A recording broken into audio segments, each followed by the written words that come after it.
নমস্কার। আজ এই ভিডিওর মাধ্যমে আপনাদের সামনে সূর্য রেখা সম্পর্কে আলোচনা করব। মোট 37 ধরনের সূর্য রেখা অস্তরেখা বিজ্ঞান অনুযায়ী লক্ষ্য করা যায়। এর মধ্যে উৎস অনুযায়ী 12 প্রকারের সূর্য রেখা দেখা যায় এবং তত্ত্ব অনুযায়ী বা গঠন অনুযায়ী 25 ধরনের সূর্য রেখা দেখা যায়। আজ এই ভিডিওর মাধ্যমে আমরা উৎস অনুযায়ী 12টি সূর্য রেখা দেখে নেব। চলুন ভিডিওটি শুরু করা যাক। ভিডিওটি শুরু করার আগে সবাইকে বৈদিক জ্যোতিষ চ্যানেলের পক্ষ থেকে স্বাগত। চ্যানেলে যারা নতুন আছেন তারা চ্যানেলটি অবশ্যই সাবস্ক্রাইব করবেন, তার সাথে কমেন্ট, লাইক এবং শেয়ার করতে ভুলবেন না। চলো শুরু করি।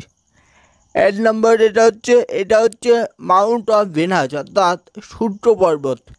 এখান থেকে যদি কোনো রেখা সূর্য পর্বতে দিয়ে যায় এটি হচ্ছে একটি সূর্য রেখা হিসাবে গণ্য হয়।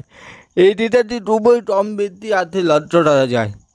এই রেখা যদি হাতে থাকে যাদের আর্থিকভাবে অত্যন্ত সচ্ছল হয়ে থাকে, যাদের নারী জাতিতে বিশেষভাবে মান সম্মান যশ প্রসিদ্ধি পেয়ে থাকে, যাদের বিয়ের পর এখানে ভাগ্যোদয় হতে দেখা যায়, যাদের শ্বশুরবাড়িতে যথেষ্ট লাভ পেয়ে থাকে।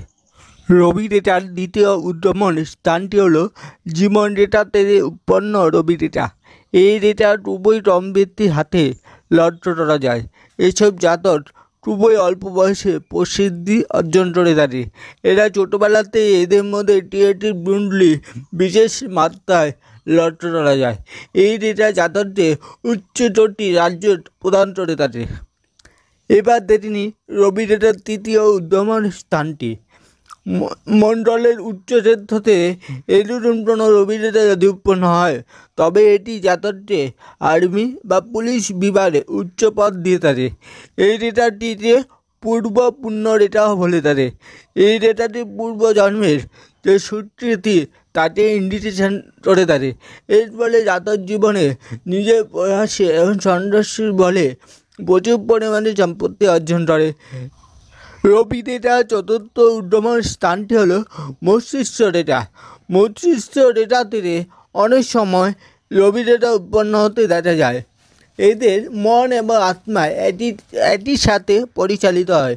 এরা একজন আদর্শ ব্যক্তি হয়ে থাকে। এরা সমাজের জন্য সবসময় ভালো কিছু করার জন্য প্রয়াসরত থাকে। এদের সাধারণত বার্ধক্য 28 থেকে 30 বছর পর হতে দেখা যায়।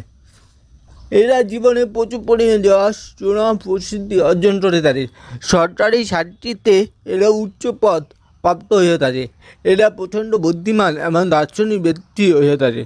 এবার আমরা দেখে নেব পঞ্চম উদ্গমন স্থানটি, যেটি হৃদয় রেখা থেকে প্রারম্ভ হয়ে সূর্য পর্বত পর্যন্ত পৌঁছায়। এই রেখাটি অধিকাংশ ব্যক্তির হাতে লক্ষ্য করা যায়। এই রেখাটি হাতে থাকলে যা ব্যক্তি প্রারম্ভিক জীবন ভালোই সৌন্দর্যপূর্ণ হোক না কেন, এদের পরবর্তী জীবন অর্থাৎ 36 বছর আসতে আসতে এদের জীবনে প্রচুর সফলতা অর্জন করে থাকে।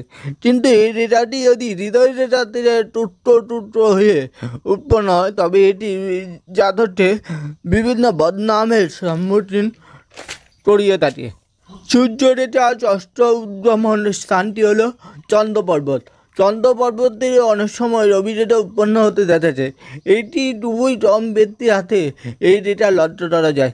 এই রেখা হাতে থাকলে জাতকের বিবাহের পরে বিশেষ সফলতা অর্জনকে ইন্ডিকেট করে থাকে। ধন্যবাদ।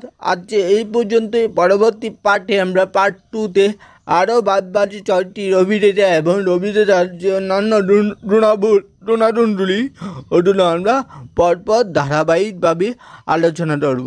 ধন্যবাদ।